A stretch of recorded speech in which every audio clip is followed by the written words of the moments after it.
Rathbones Look Forward series with Andrea Catherwood. I'm Andrea Catherwood and welcome to the latest in the Rathbones Look Forward series.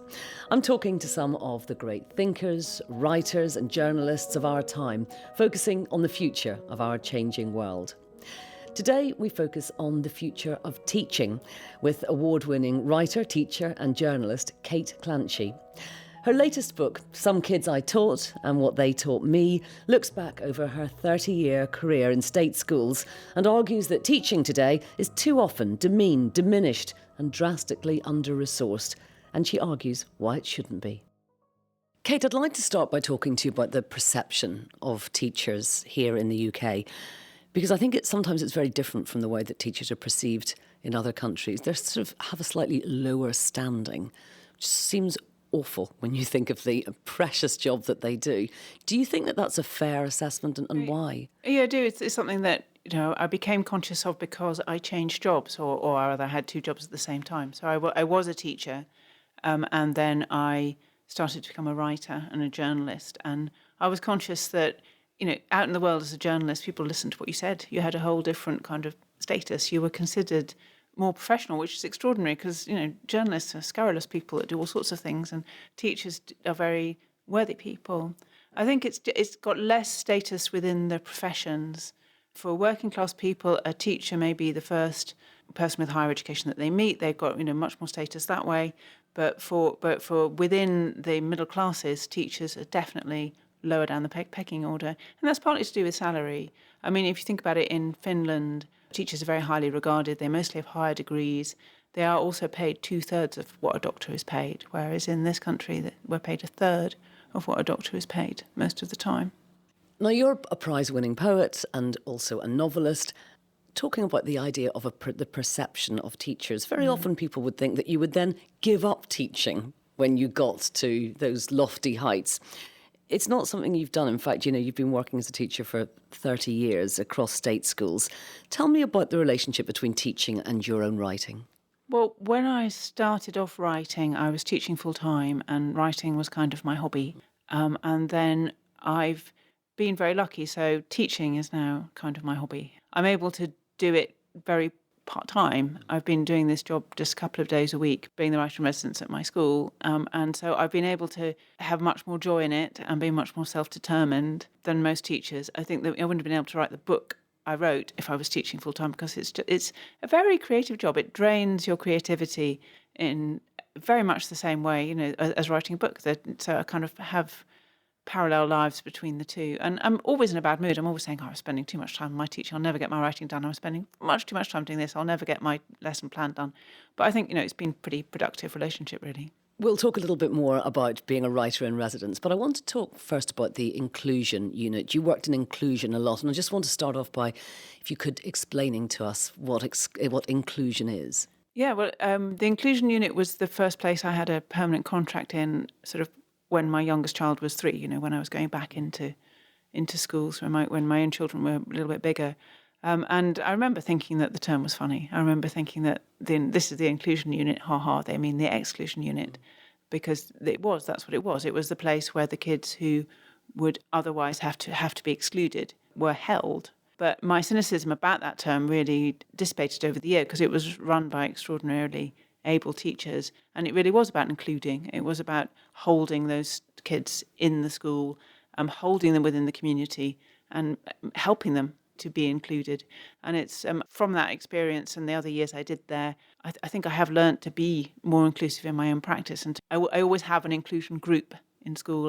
For the last 10 years, I've always had an inclusion group. So I've always had a group of kids who the school uses different terms, pupil premium, which means that they're on free school meals, or at risk, meaning that they're at risk of dropping out on different sort of lists. I've always had a group of those and included them in poetry. So it's been good for me. I'd like to talk about the kind of kids that tend to get excluded. The former Tory Education Minister, Edward Timpson, revealed earlier this year that almost 8 out of 10 children who are permanently excluded from school come from vulnerable backgrounds. He recommended that schools actually be forced to be accountable for the exam results of the pupils they do exclude. And obviously, the thinking behind that is that schools exclude pupils who they think are going to do really badly in exams because it's going to bring down their league table results. From your experience, why do kids get excluded? Is that a reason? Well, yes. I mean, schools do, for a matter of policy, exclude kids that they can't cope with anymore and that they know are going to bring the results down. But that should be a reason to have less pressure on exam results and exam data and more allowances for working with these kind of kids, because that is a real pressure and it does have a real result, and especially when there's been a great emphasis in the last 20 years on turnaround, the kind of myth of the terrible school, and then the great leader or the great academy trust goes in and turns around the school. And turnaround has to be demonstrable, and you have to get figures in very quickly, and everything has to shine very fast. One of the quickest ways of changing those figures is to remove the kids that you know are going to do badly. There's a particular sort of child that happens to, and that's the kind of child that in year 6 has got quite decent SAT results, a clever child from a troubled background. So and year 6, they're what, 10, 11? Yeah, 10, 11, and they get their 5s. They do better than average because they are clever children. And then they hit adolescence, and the pressures of their lives make them behave very badly.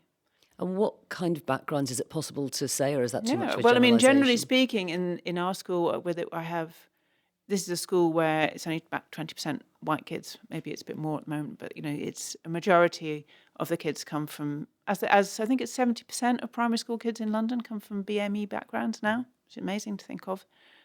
Our school's very similar demographic to that.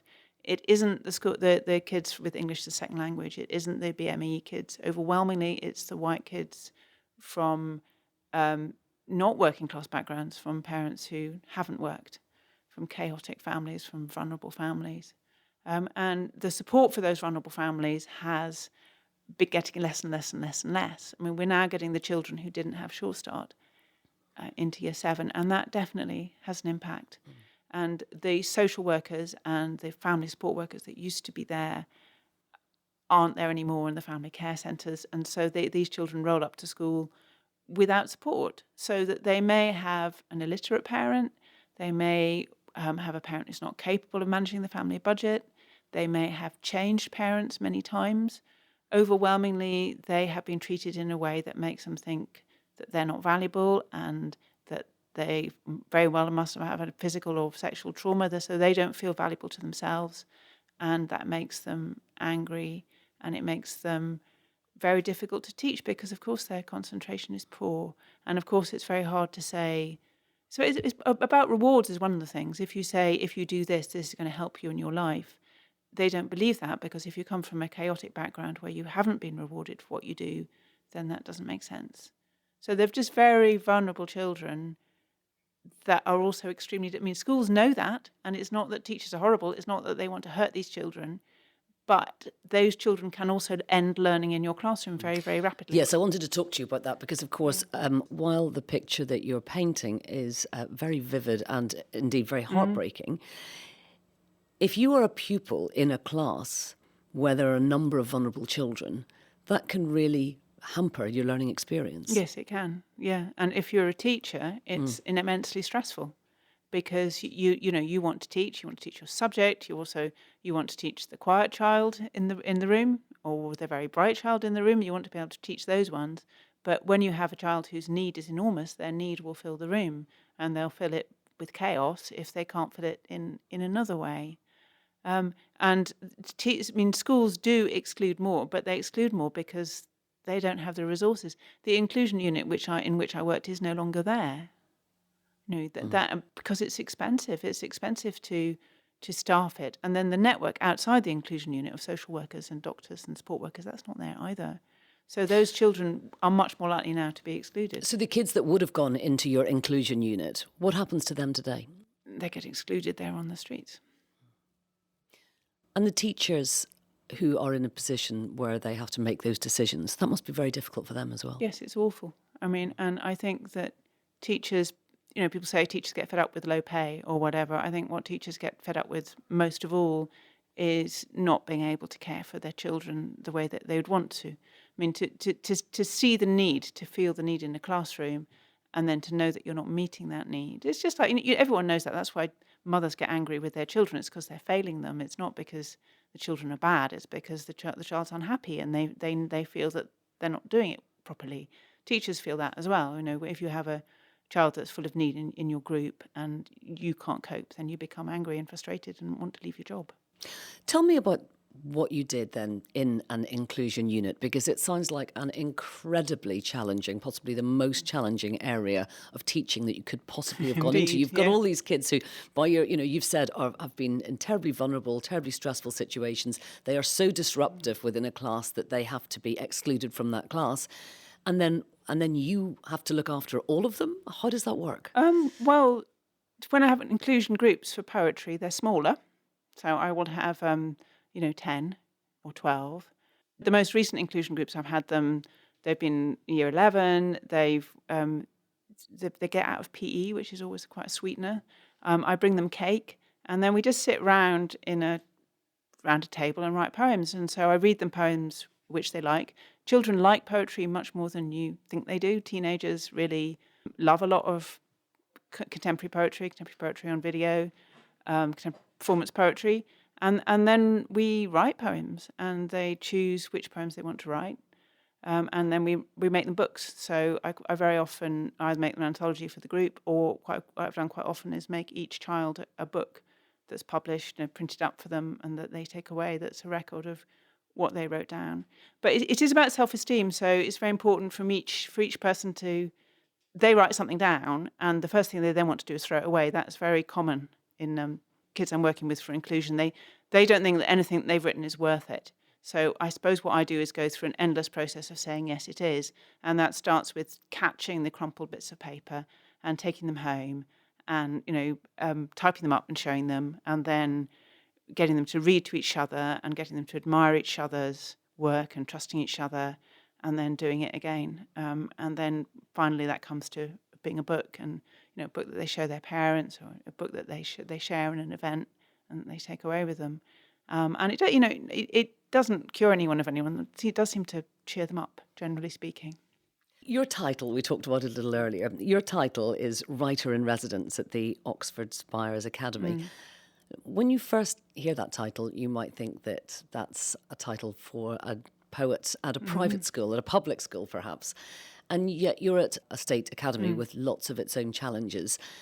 Not many are lucky enough to have a writer in residence. Tell me a little bit about why you got this role and the kind of value that you're able to add. Well, I do have another title, which is QTS, Qualified Teacher Status, and PGCE, which is Postgraduate Certificate of Education. I am actually an enrolled teacher. And I think it's having the two skills that allow me to do that. Writer in Residence, I think, is quite a good name, and I quite relish the fact that other schools don't have it. I mean, Eton has them from time to time, and I have worked in private schools from time to time with that hat on. I think it's quite important to bring in something that's very prestigious, and I think that's a magical thing about poetry, is it's the most democratic of arts. You can just unfold it in a classroom and just look it up on your phone, or you can just show them a poem on a piece of photocopied paper. There the poem is. It's also the highest of arts, the most sort of prestigious. And I think that in being a teacher and being a writer in residence, it's a similar thing, that I'm bringing something really very posh in there, and all the different access that it brings in there, and that gives all sorts of powerful changes, powerful paths and possibilities of change into the classroom. And to the other teachers, because I'm saying, why don't you do some writing? I do get the teachers to write, and I have a newly qualified teacher who's working in the school now, who was my student 10 years ago, and she went off and got first at university, and she's writing really very good poems now. So she's got that combination of creativity and teaching working as well. Now, I know there's a sizable contingent of refugee and asylum-seeking pupils at your school. And in your book, you say that in this country, we're always obliging refugees to tell the story of their arrival. They have to tell it to border officials, to social workers, housing officers, and they know that the consequences of telling the wrong story are dire, because it's on that story that they're essentially marked to see if they are able to stay in the country.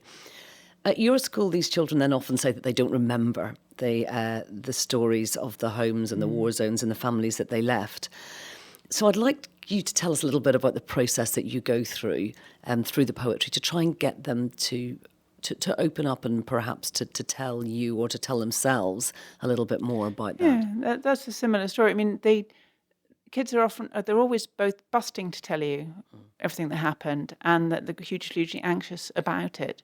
And who are you? Where did you come from? How did you get here? Is a story that their parents is very weighted for their parents. I mean, control of that story is actually one of the sort of unspoken about controls that people smugglers put on refugees. They tell them this is the story that the immigration officials are looking for, and they very often tell them to lie when they don't need to lie. But they even frighten down them to the countries that they came from. Yeah, they frighten them and get them to tell a lie about birthdays is quite a common thing. They make them give the children the wrong birthday so that there's a lie that they know about that they can prove, so that they can then have a hold on them.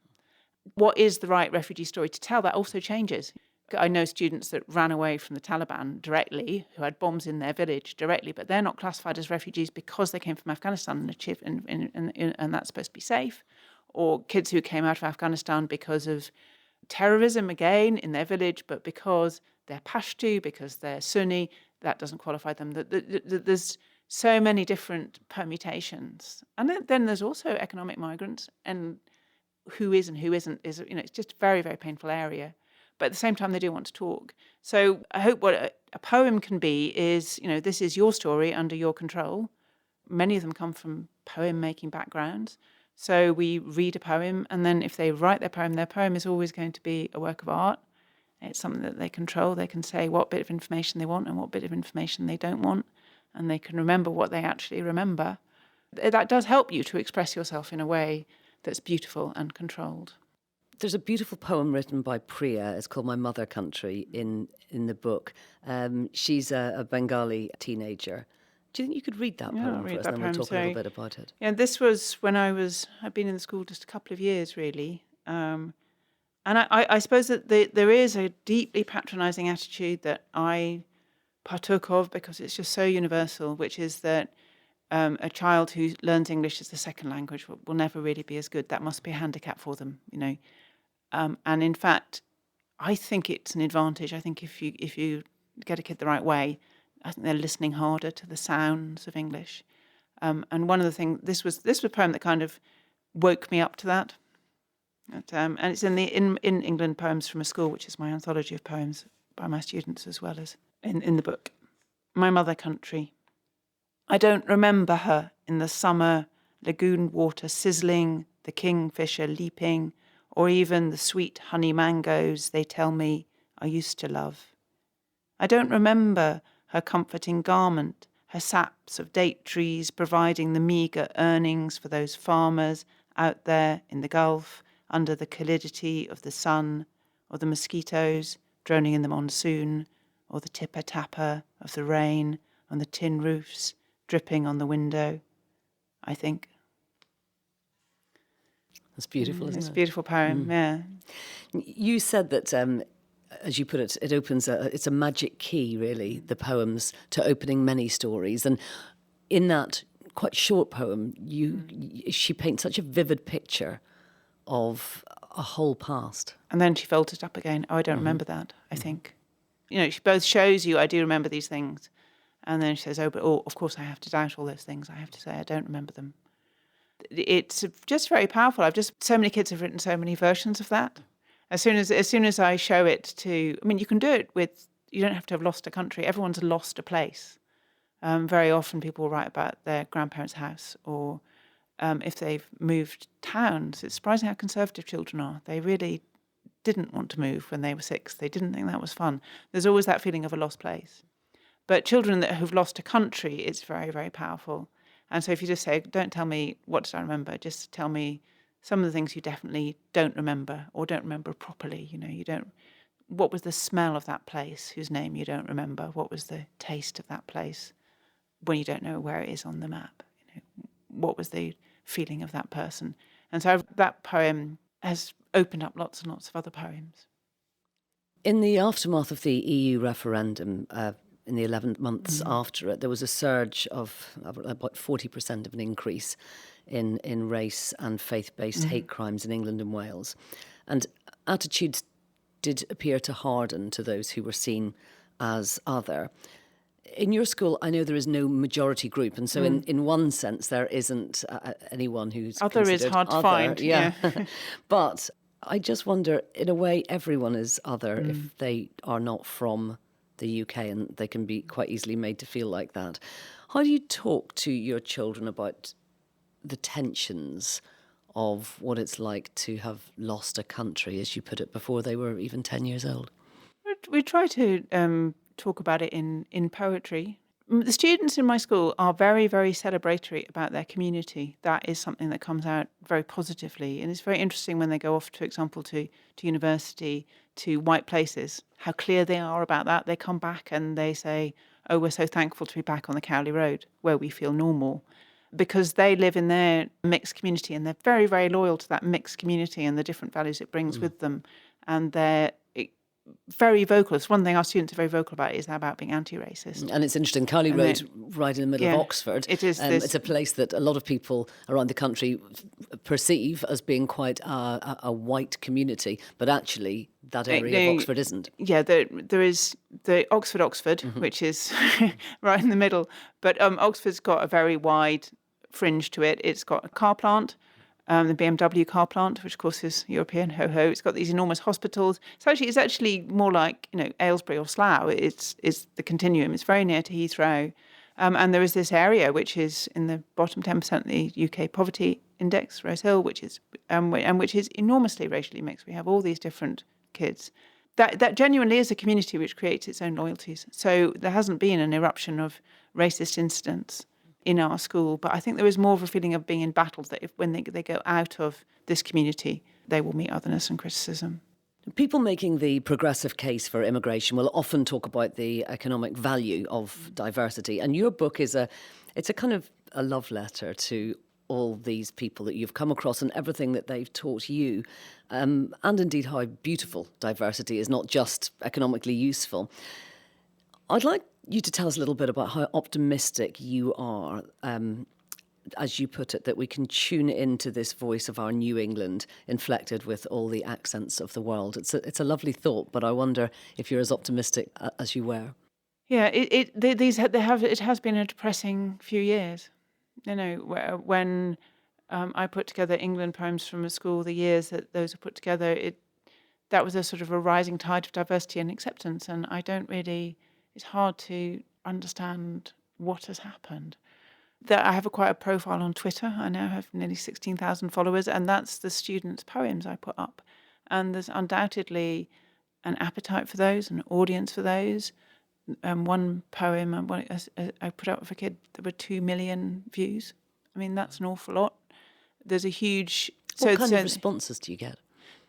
People want that goodness and that genuine voice and that diversity, and they want to hear from it, and they feel a need to hear from it, and people to affirm that this, our country, which lets in refugees, which gives people a fair chance, which is optimistic, which is tolerant. I mean, the south of England is so tolerant. London is such a mixed place. This is where we have the most diverse mixed marriages, where we have genuine friendships, where people genuinely can progress and change. And I'm really tired of hearing, oh, you must be an elite and you must be living in an echo chamber if you believe that's right. I think it's ethical. I believe it's right. And I'm so glad to have sent my children to a multicultural school where they can see all of those things and where they can see people's humanity first. I think it's better to see people's humanity first, and that we need to celebrate that. And that's what, England Poems from a School is about, and that's what I try to do in my practice. I try to get kids to write about their journey and their difference, and we can join that together in poetry and celebrate it, and that's a good thing to do. And it's positive. It's positive for our society. It will make better workers. It will make a better way for us all to live. And I suppose Twitter is kind of a double-edged thing, that that there is this appetite, there it is, and yet we're always being told that this is the voice of an elite, and we need to kind of get beyond echo chambers. We need to be heard by other people. If we're going to do that, then I think we have to believe in ourselves. So maybe we should just stop. I suppose that's part of what the book says. It says let's be very positive about this. I want to come on to the thorny issue of school choices. You're quite humorous about this in your book. You talk about a story about a boy who comes to school and he's talking about mixed ability and talking about missed ability as if this is a teacher at the school.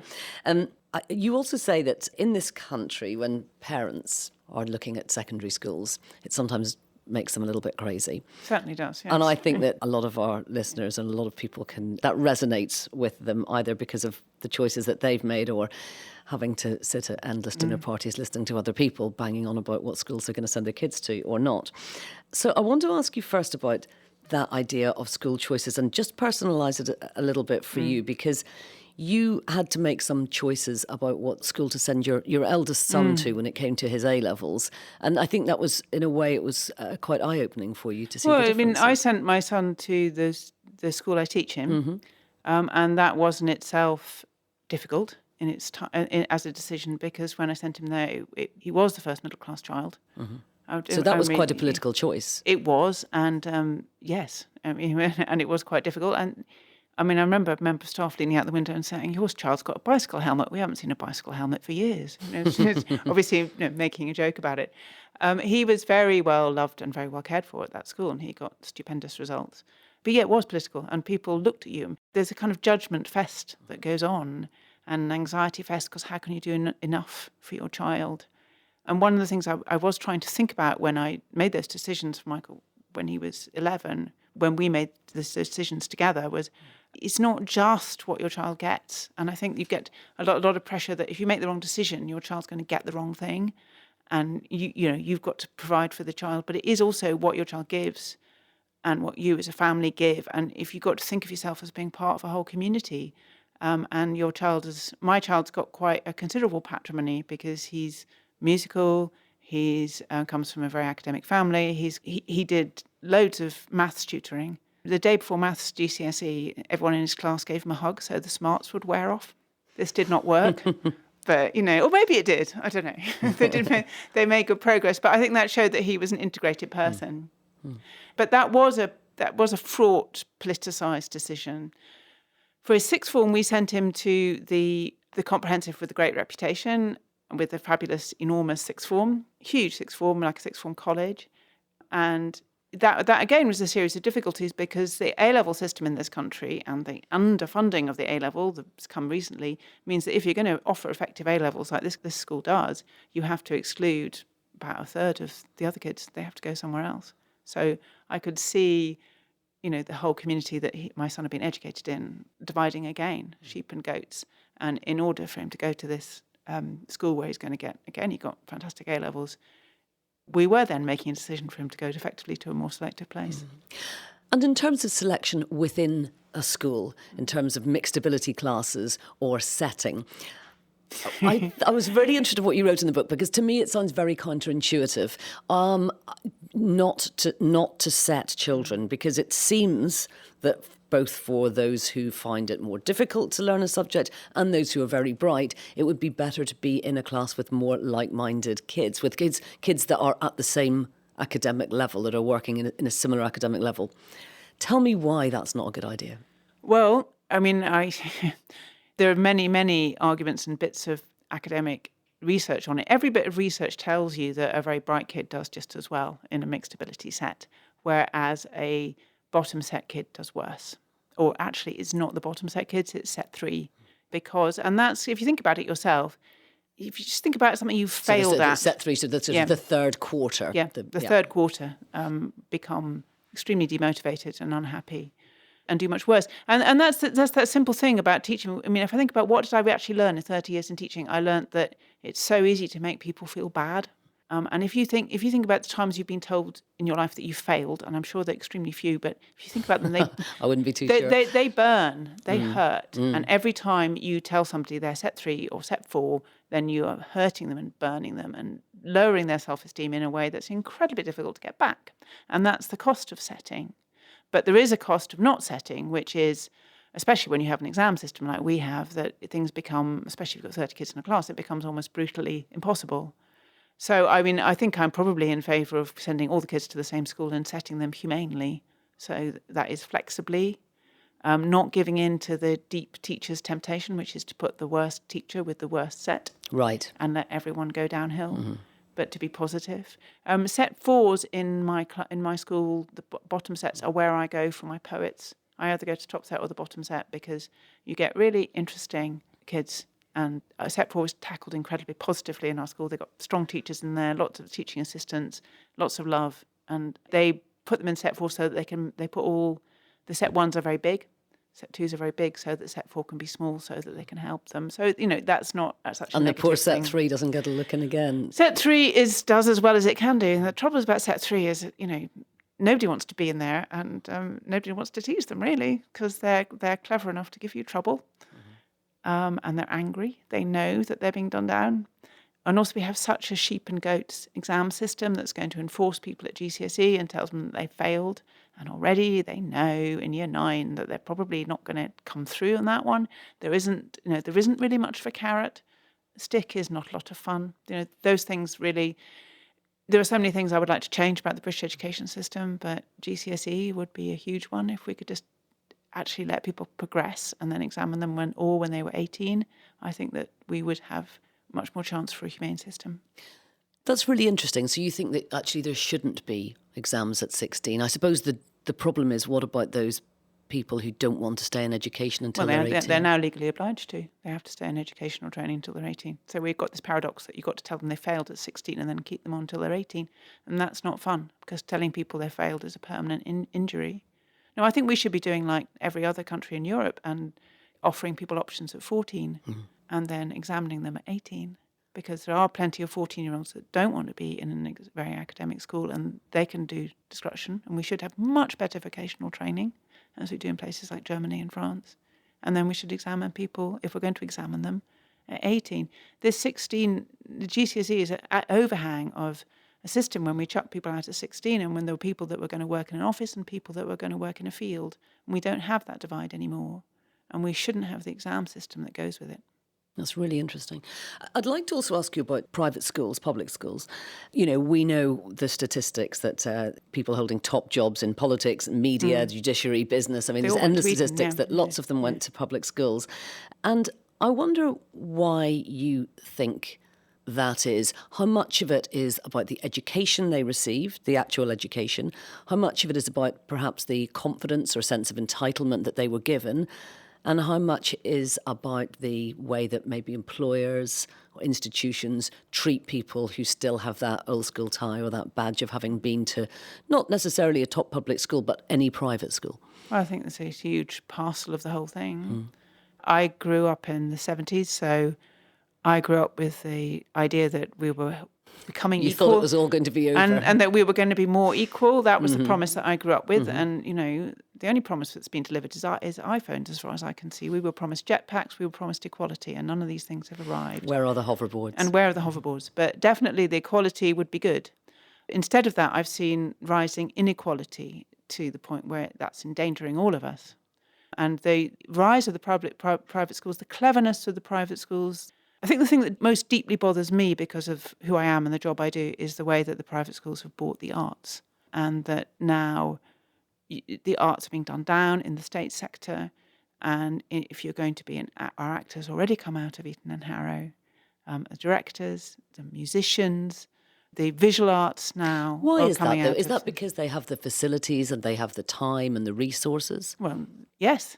They have all of those, and they invest in them, and they're able to believe in them, whereas we have an exam system that says you shouldn't do them for your EBAC, and unbelievable pressures and huge classes and all the rest of it. But it's about the belief and the sense of entitlement as well.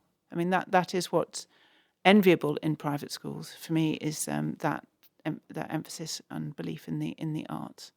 You also say in your book that the law of the country treats church schools as pretty harmless, kind of antique, but they're not. Tell us what you mean by this. I think church schools are allowed to carry on and be instruments of exclusion and inclusion in a quite astonishing way, actually. In a state-funded way. In a state-funded way. I don't know why the state has to fund the Catholic school up the road for me. I just don't know. I don't know why we had to open a Catholic primary and say these children are Catholic and these children are not. It seems to me illogical, ahistorical, and an instrument of just class division, really. People use that to exacerbate class difference so that they can get a little bit of extra advantage for their child. And I just don't think we should have it at all. I think if we have a state system, we should have a state system. And within that state system, grammar schools, you think, have no place? No, they have no place. Grammar schools, I mean, as I've just said, I think ideally we would divide at 14, and I think that we should have more options at 14, and that there should be better vocational education, and there should be much more care. But I don't think grammar schools, the extent to which they were used as an instrument of smart working class boys progressing is greatly exaggerated. They're overwhelmingly, you look at the places where they work, like in Kent, and what they do is create a very divided system where the schools around, the comprehensives, which aren't comprehensives, they're secondary moderns, suffer immensely, and where there's huge pressure on those children to get into the grammar schools. The children that do get into the grammar schools are overwhelmingly middle class. They have something like 1% free school meals, don't they? It's just disgraceful. And to think that we should have more of those and that would help people. Well, in my book, I say in the law of grammars, you just got to remember, for each grammar school, you create 3 secondary moderns. It's like an enormous set 3. You're creating a whole school full of set 3, and that is just not a good idea. The other thing that people never think of is who'd want to teach in a secondary modern? If you were a teacher, where would you go? The grammar school or the secondary modern? If you're an enterprising, bright school teacher, you want to go to the grammar school, and therefore they get doubly deprived. It's like saying, here we'll have a whole school that's set 3, and we'll give them the weak teachers. And that is just not good enough for any child to have to go there. I'd like to talk to you more about creativity and the arts education. We've touched on this already, but we know that uptake of music and drama at GCSE have fallen. As a teacher of creative writing, what else is lost by the vast majority of children not having the kind of advantages that we talked about kids at private schools having to indulge in the arts and drama? Well, the arts and drama are many, many things. Their cultural capital, their access, their absorption. If you think about what you had your best lesson at school, it was probably a creative one. The thing you remember would be a creative one. Their access into all other subjects. They're a human right. they're all of those things. They're also an emotional education. And one of the things we're rising now is the concern of the idea of mental health as a sort of add-on thing. I mean, I think there's even quizzes in mental health you can do now, and teachers are supposed to teach mental health between, 9:10 and 9:20 and go through all of these questions. Mental health and emotional education are much better delivered through literature and engagement with art and engagement with music, because that's where you learn it. I mean, I think people always laugh about English teachers, they're always talking about sex, whatever. Yes, English teachers always are. English teachers are in charge of your sex and death, as I remember. They're in charge of sex and death. They're in charge of your emotional education. And if you are able to teach writing, and if you're able to allow people to have an emotional response to things, and if you're able just to teach Macbeth properly, damn it, then you will be teaching an emotional education.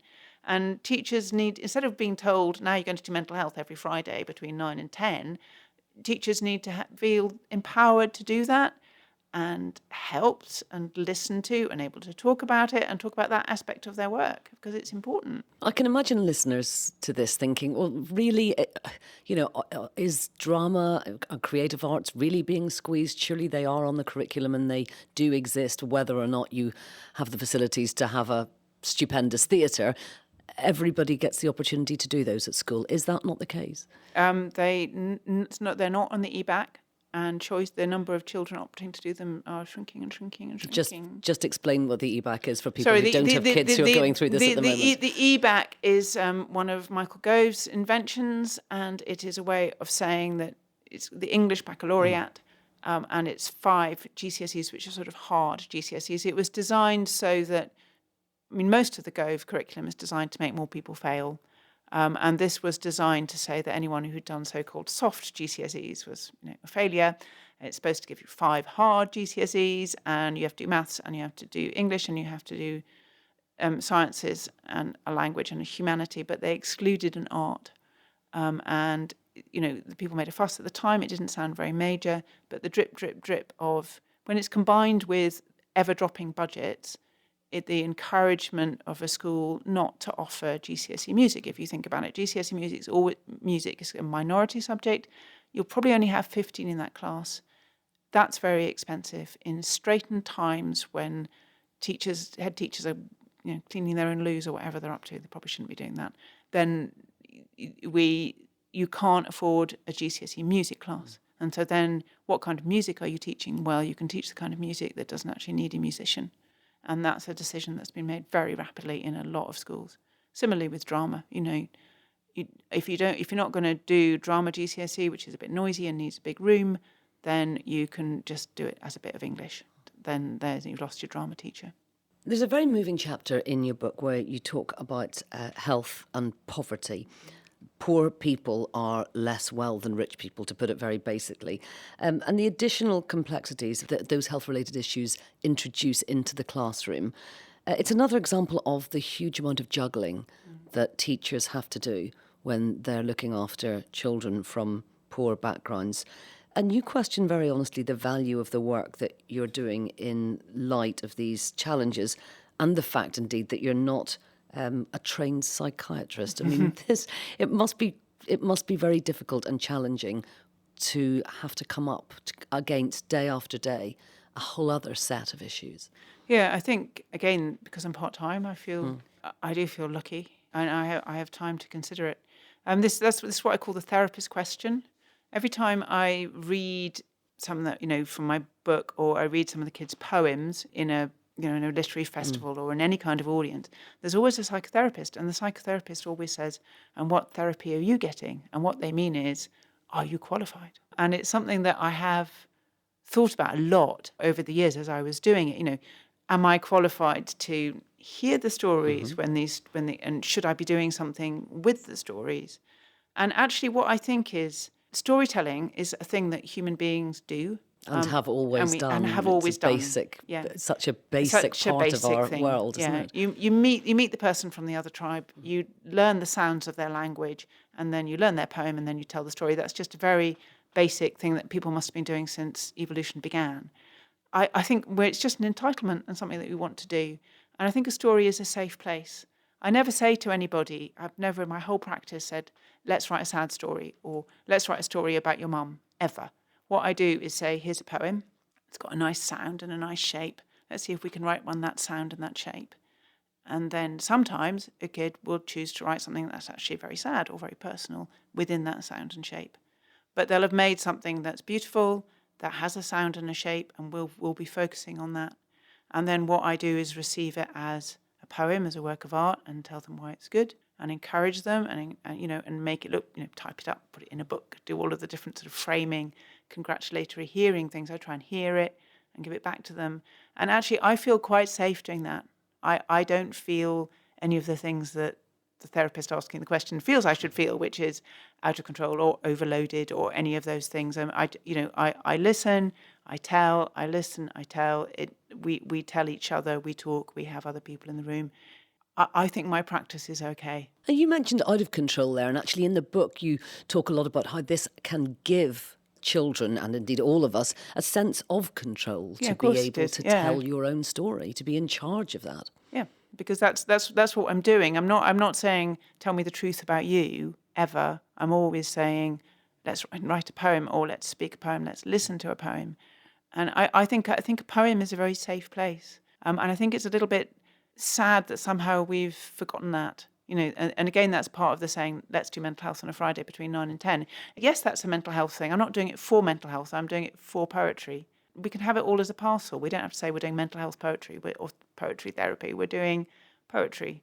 And if you are more in control of your expression and you feel, everyone feels better if they feel that someone's heard them. And everyone feels better if they feel they've made something beautiful and said what they actually meant. So of course you feel better if you write a poem. But I'm not really a specialist in making people feel better. I am a specialist in helping people write poems. So that's what I do. Now, your school, the school that you've been at for a decade, has gone from being one of the most undersubscribed schools in the area to being one of the most sought after. Where would you put poetry in that mix as to having made it a much more popular school? I'm sure it didn't do it. The head teacher did it. But she was a drama teacher, and she put the arts and performance and at the heart of the school. And that's very powerful. You get schools which are sport at their heart, and they have a particular character. They're very competitive. Everyone wants to be on the team, and you get people who are sort of excluded from that. But our school put the arts, and poetry was the most successful thing.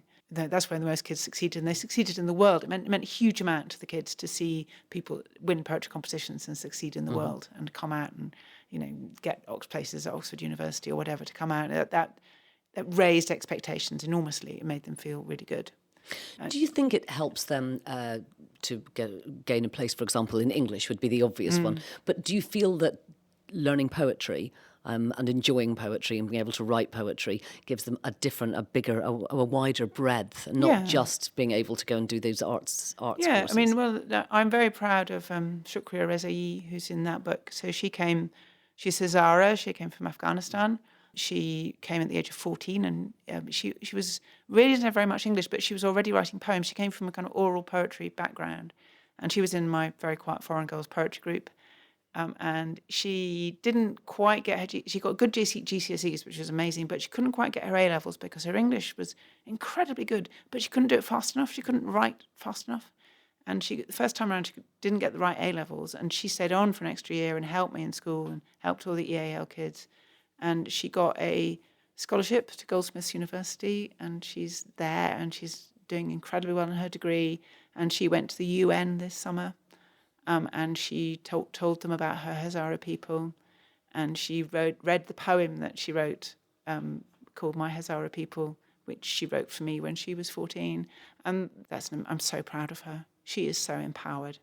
And that is to do with her telling her story and feeling in charge of her expression, but also that she's deeply a poet. She speaks in images. She sees the world in a very sensual, beautiful way, and has really got something to say. So that's... very proud of that story. Could we hear that poem? Yeah, My Hazara People. So she was really young. She was just literally 14, and her English was embryonic. But she was working with a girl from Tanzania, and she helped her. My Hazara People. I can't write about my Hazara people who have suffered for decades in Afghanistan, where they come from, in Pakistan, where they are murdered, in Iran, where they offend because of their almond-shaped eyes. I can't write about how loud the shooting was just 2 miles away from my house, how my aunt fainted, how nervous my mum got, how the cup fell from her hand. I can't write about how innocent people died, how the martyrs' necropolis gets bigger and bigger, how my people suffer, how cruel this world can get, how frightening it is for a kid like me. Oh, that's really powerful. Kate, thank you so much for talking to us. It's been an amazing journey. It's been beautiful to hear the poems, and it's also been fascinating to hear your insights into education. Thank you.